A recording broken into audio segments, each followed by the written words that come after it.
So backstory here. This the pro-Hamas group at UNC, University of North Carolina, Chapel Hill, they took down the American flag. And this campus had a massive, huge, like awesomely enormous American flag on campus. And the pro-Hamas people took it down. And they hoisted the Palestinian flag, which should be obviously a one-way ticket to that country. Whichever flag you put up, that's the place you go, you would think. So, like the next day, the chancellor of UNC went out with a security detail, took down that flag, and raised the American flag back up himself. Here we go, a little audio just to the roaring crowd. There you go, pretty good. All right, so that was the chancellor doing it himself. Like, all right. It was raised at half staff after that because just the other day there were 4 law enforcement officers who were killed while they were serving a war or something for a felon who owned a gun. So they were going into this guy's house, and the guy opened fire on him, and 4 law enforcement officers were killed. So this just happened the other day in North Carolina. So the flag was at half staff. Well, the pro-Hamas crowd went back, tried to take the flag down again. And then something else happened. And to tell us the rest of the story, country music star John Rich is here. Mr. Rich, how are you, sir? Man, I'm doing great. Thanks for having me on this morning. Great to talk to you. What happened next? The second time they tried to take down the American flag? Well, the second time they tried to take it down, a bunch of young men that go to that university, to UNC, decided, yeah, we're not going to let it happen this time. And so they ran out to where the flag was. They stood underneath the flag, and as it was coming down, they put their hands up and held the flag up to keep it from touching the ground, which anybody that's ever been taught as a kid like I was about the American flag, under no circumstances do you ever let it touch the ground. That's the biggest disrespect ever, and these boys obviously knew that. So they stood there quietly as bottles and rocks and sticks were being thrown at them, and they just stood there. They would not move. They didn't throw anything back. They just stood there and held up the flag. And when I saw that picture and that video of those boys doing that, I was so inspired by that and hopeful seeing something like that because it reminded me of the story I learned back in history class, back when they taught real American history, that when the Star-Spangled Banner was written by Francis Scott Key, the British Navy was cannonballing Fort McHenry with everything they had. I mean, they were trying to shut us off right there. And when the song says, but our flag was still there, well, the flag was still there because the Patriots that were in Fort McHenry, as they would die, the living ones would push their dead bodies up against the flag. And when the whole battle was over and they went through Fort McHenry to gather the dead, they saw the American flag standing there being held up by I don't know how many dead Americans, lots of them. That's the only thing that was keeping it up.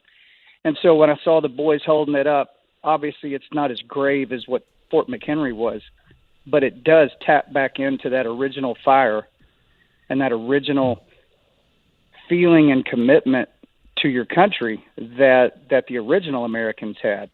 And so I was knocked out by these guys. I mean, I hope you and everybody else that saw that, I hope that puts a light in your eye to know that there are young people that feel that strongly about our country. Yeah, so let me cut to the end of the story, and then we'll fill in some more details here. So these are some frat guys. We just did a segment the other day. About how we need men on campuses to step up more. And this happened like 2 days later. So someone made a GoFundMe that these men defended their flag, throw them a rager. So I don't know who started this. It wasn't someone from the fraternity, but someone's like, hey, maybe these guys, like, let's chip in and get them a keg. And $516,000 later now, they're at $500,000. It's going to be quite a party, and now they're figuring out what to do with all the money and who to give it to. That's the thing. Now it's all for charity, and who can we best help? How can John Rich help out these guys? What are you, John Rich, able to contribute to these men? Well, I reached out to them on X. I still call it Twitter, but I reached out to them yeah, sure, we do. and said, hey, I'd like to do a free concert for you guys whenever it is you have this, quote, rager that you're going to throw this big party. Give you a free show because I appreciate what y'all did. It was as simple as that. And then, man, it wasn't 20 minutes after that, I'm getting DMs and emails from guys from the frat, people that represent them, people in that town, and they said, absolutely, let's do this. So I got to tell you, in the last 24 hours, my phone has absolutely exploded with other artists calling me saying, man, when that goes down, you let me know, John, because I'll be there. One of them was Lee Greenwood. Lee hit me up and he said, hey, you tell him I'll come sing God Bless the USA when this party happens. I mean, so it's going to be absolutely incredible. We're looking at dates right now to try to find a date that works for everybody. Oh, that's great. Okay, so I actually want to talk about this. This is for real. So what's your vision for this concert? Because I'm sure at UNC, so when I was in college, we had a spring fling, and they have the big quad or whatever, and they set up a stage, and it's like a whole big proper concert. Are you thinking to put on like a big thing like that, or are you just going to be like in the room with the pool table or something, or just on the front porch? What's your vision for size, scope, acoustic set? You bring in the band? How are we doing this? I think you bring the whole band. I think you make it like a real show. And I will tell you that I was hit on Twitter yesterday by Bikers for Trump in North Carolina, which there's thousands of them. And they said, hey, I'm the president of Bikers for Trump. Whenever you get this date set, just know, he said, you might want to book an arena because we're all coming. So I'm like, okay. Now I'm in. Like, can we get a flyover? Like, what else are we talking here? Like, come on now. Let's. I think it's. How big can we? Well, I think it's just going to grow and grow and grow because people want to support that. They want to show up and say, good for you boys, because it's not just those boys. They represent what we have to have in this country to have a future. We need our young people to catch fire for the country and for their patriotism and be seen and accounted and heard from. And so everybody wants to support that. Everybody wants to pat these guys on the back and say, good job, boys, hoping that will inspire other people, other young people around this country to do the same thing. You know, everybody stand up. It's time to be counted. Can you imagine what young people must be thinking about their future right now? I mean, forget me. I've had a career. I've done well. Before all this insanity kicked in, but these guys are in college, about to get out, and they're looking at a future with crazy, terrible economy situations, open borders, world chaos, World War III potentially. All this stuff is going on that they're facing. They should be fighting harder than anybody, and so I think that's why the outpouring of support for this event is so huge. Yeah. I want to ask you, what is there a thirst for in our country? What are we like? What did this tap into? Because you said right there, what did you say? You said they should be fighting the hardest. And I wonder, these Palestinian people, these Hamas people, they get all the attention, right? They're the ones causing the scene. So I wonder how many people like us. You never know, right? I wonder how many people like these boys are the ones that are really out there. Well, I can give you an idea because I have an interesting perspective because we tour. We do shows all over the U.S. And so when Big and Rich, when we hit the stage, I'll give you, for instance, we were in Louisiana about 3 or 4 weeks ago there's 45,000 people. I mean, massive crowd. And at one point in the show, I said, hey, let's all sing a song together. See if you know this one. Now, this crowd had been, they'd been there all day. And I go, God bless America, and then just stopped, and they took it and sang the rest of that song at the top of their lungs times 45,000 people, dude. You should have heard it. And that is happening everywhere we go. So they're out there. I think that the real patriots of this country, no matter where they're from or how they vote, people that really love the country, they've had enough. They want to be heard. And I think even when you saw at Ole Miss, you saw the students yesterday just came out and started singing the Star-Spangled Banner. And that shut down the Hamas supporting side of it. They didn't know what to do. Because what are you going to do to a bunch of Americans standing by the flag singing the Star-Spangled Banner as loud as they can? That is powerful. And I see it all over the country. So I think that's another reason why so many people are excited about what the boys at UNC did. It gives them a flicker of hope, especially with the young people. Because I think us, the older ones, we think, well, is the country just done? Because every young person I see in the press is totally off base, off the rails, looks mentally ill. This is what our country has come to. No, that's just the ones you see on social media and the rest. The tens of millions of other young people out there are ready to stand up and do something about it. And I think that's why this is such a beautiful moment. Talking about John Rich, country singer, of course. You said you may write a song for this. We talked to Neil Thrasher, actually, in an hour ago. Songwriter, he wrote, we talked to him because he wrote Try That in a Small Town, among others. So we have like a country music theme show today that we didn't even mean to do. So we just talked about the writing process, and I'm just intrigued by that, of course.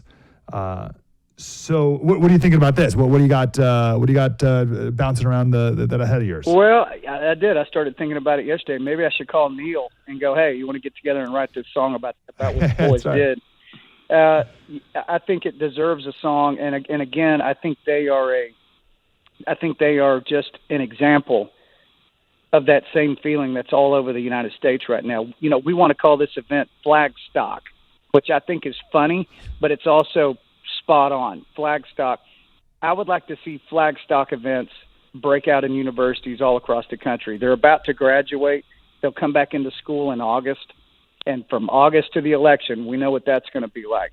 So I would love to see this kick off a whole chain of events around the country where patriotic, freedom-loving college kids have a place to go and be counted. Do you know how many people would show up at universities under the banner of Flagstock? I mean, it would be absolutely massive. And I think you see that, too, in the political side. Joe Biden or some Democrat shows up to have a rally, and there's this paltry crowd. And then when Trump shows up and it's time to love your flag and sing the Star-Spangled Banner, there's 40, 50,000 people showing up. That's the truth of what's really going on. We were talking to Neil, and he said when they were writing the song, the only person they had in their mind for it was Jason Aldean, because they were like, try that in a small town. They were like, he's the guy who will do this. This is for him. And we got talking about this idea of courage. You have it as well. Many people don't. And I've been talking years ago, talked to Jordan Peterson. I said, what's the one characteristic we're lacking the most in our country? And he said, courage. So that's the most important thing. Where have you seen that, whether in the industry you're in or just in our country? Have you seen a lack of it? And maybe where have you seen it in spades? In my industry, listen, there are a ton of freedom-loving, patriotic country singers, a ton. I'd say the vast majority of them are. But think about the position that they're in. This is their American dream. They moved to Nashville. They risked everything to get a record deal and to hopefully someday be on country radio, maybe play the Grand Ole Opry, go out on a tour. And then they find out once they sign that deal with Sony or Universal or Warner Brothers, by the way, all the same companies that run Hollywood, they find out, oh, wow, I'm not going to be able to sing this song or do that interview or make this statement from the stage without being severely punished or possibly even canceled and lose my whole career. So when you see a Jason Aldean is so big, he's like, you want to drop me from my record deal? That would be great, because then I would own all my content. Like, that's the way he would see that. But up-and-comers or mid-tier artists, they really have a serious choice. They got wives and kids and payrolls, and it's really tough for them. I get a lot of messages pretty much regularly, and a lot actually since yesterday with the UNC story, of people saying, way to go, keep it up, wish I could do that. So isn't that a terrible situation? What do you tell an artist that's in that spot? I mean, it's a tough spot. So that being said, it is important that the Jason Aldeans, the people like myself, Kid Rock, Aaron Lewis, there's a handful out there of us that will carry it and go forward and just punch us in the nose as many times as you got, because we enjoy the taste of our own blood. So hit me again. Is that all you got? Let's go. I think anything short of that mentality, you shouldn't get into the fight in the first place. That's right. How often do you think of Big Kenny? How often do I think of him? Yeah. Well, I see him all the time, man. Big Kenny, we don't agree on everything, but I will tell you, as he's watched what has happened to the country in the past 2 or 3 years, he has changed his opinion on what ought to happen next. He's very unnerved by it, very concerned by the things that he sees. Kenny's more of a independent. He's voted this way and he's voted that way, and that is truly him. He kind of just goes election by election, but he's a good barometer for me because I'll ask him. We'll start discussing a current topic or something, before a concert or when we're on an airplane going somewhere, and listening to what he has to say is a great barometer of where a lot of Americans are. And if he's the right barometer, then I can tell you this: there is a mass shift going on right now in this country. Yeah. I got an unrelated question for you, and then I want to talk to you about Old Glory Bank. So I was just at the Morgan Wallen concert last night, and it started at 9:28. John, I feel like that's very late. That's a late start to concerts. But I'm not going to complain about that. I'm getting old. I got 4 kids. I'm usually in bed at 9. All right, so at 9:30 concerts, like, what are we talking about? No one else seemed to be bothered by it. Everyone else was having I'm like yawning over, but that's fine. But my question for you is, when you do a concert like that, you mentioned 45,000 people you're in front of the other day, and the concert's over at 11 or whatever. You're so amped up, you can't just go to bed. What are you doing in the hour after a huge giant concert like that, when you have this like hyper sensorial experience with everyone? It's crazy. Like no other human has experienced ever what you've experienced in that 2-hour show or whatever. What do you do after that? Well, what I used to do is go, where are we going now? And then we'd all load up and go somewhere else and go run it again. Back before I was married and had kids and all that stuff. that was back in the day. You'd stay up till 3 or 4 o'clock in the morning. But that's what I'm saying. Yeah, I mean, because it took that long to wind down from it, and now we get done with that, and we'll sit on the bus and maybe have a cigar, a cocktail, something like that, and try to wind yourself down a little bit. Your ears are ringing. I mean, the Big and Rich show, it's very aggressive, and so I actually had a medic one time that was backstage. I said, hey, as soon as I walk off stage from the show, can you take my pulse? And he said, yeah, are you feeling okay? I said, no, I'm feeling great. I'm just wondering how fast my heart's beating when I walk off stage. He goes, sure. Yes. What was it? So I walked off the stage. I stuck my arm out, and he checked my pulse. It was at 152. So it gives you an idea about how hard you're running on those stages. But listen, now totally. We calm down a little bit, an hour and a half or 2. It still takes me about 3 or 4 hours before I can go to sleep, because you're right. Really? It's an over-the-top experience. Even now? Even now. Even after you've done it so many times? Oh, yeah. I mean, you're so wound up. The adrenaline was pumping so hard that it just takes a while to get it out of your system where you can calm back down. Yeah. It's exciting, man. I mean, when you step out on stage and 40-something thousand people are singing every word to your songs and you're giving them everything you got. I mean, when you walk out on stage, at least for me, my job is to give them every last drop of everything I've got in that 90 minutes. And they give it back. And yeah. You can still do that. You can still get out there and give all of it. Why do you feel why that? Why not just give 80%? You know what I mean? Because if you give 80, people won't even really know, and maybe you can get to bed at a decent hour that night. You know what I mean? Why do you have to give every last drop? Because people save up their money to buy those tickets and bring their families and pay for the parking and pay for $10 beers or whatever it is they're doing to have this good time and break from reality. And because the United States military throughout our history has fought and died for the right for us to have the right to pursue happiness, which is what I am doing in real time on that stage. There's a lot of reasons. It may be the last show I ever do. I don't know what's going to happen to me tomorrow. So when I step out there, it is a blessing every single time I get to take that stage and walk up to that mic and address that crowd. And they deserve it, and I'm gonna give them everything I've got. That's really how I look at it. This is not just business. This is living out your dream, man. Take advantage of it while you've got it. Yeah, and I can't wait for that concert at UNC at the front yard of the frat house. It's gonna be great. Let's take a minute, John, talk about Old Glory Bank. What's that? Well, if you've seen, and I know you have, banks are getting very aggressive. They're turning over people's information to the feds without a fight. When you looked at Justin Trudeau, the way he stopped the trucker protest was by freezing all their bank accounts. He just turned off their money, told the banks turn off their bank accounts, and so they did. And so as that was going on, when Trudeau did that, Ben Carson, myself, Larry Elder, and a group of big bank guys that had left the woke bank industry, we had a little chat and said, we've got to build an alternative to this system, because at any minute, these people could just shut your bank account off. I mean, they'll just do it.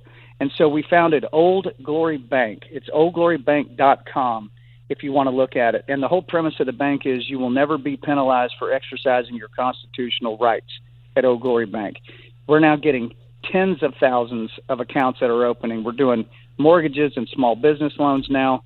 And people are looking at Old Glory Bank as a backstop to, what do we do if someday they shut down my business? You know, people think that a bank has to do what the feds tell them to do. But that's not true, because the feds do not own the banks. It just so happens the banks are in cahoots with the feds, but they are not owned by them. And so if somebody came to Old Glory Bank and said, hey, freeze so-and-so's account, we would say, no.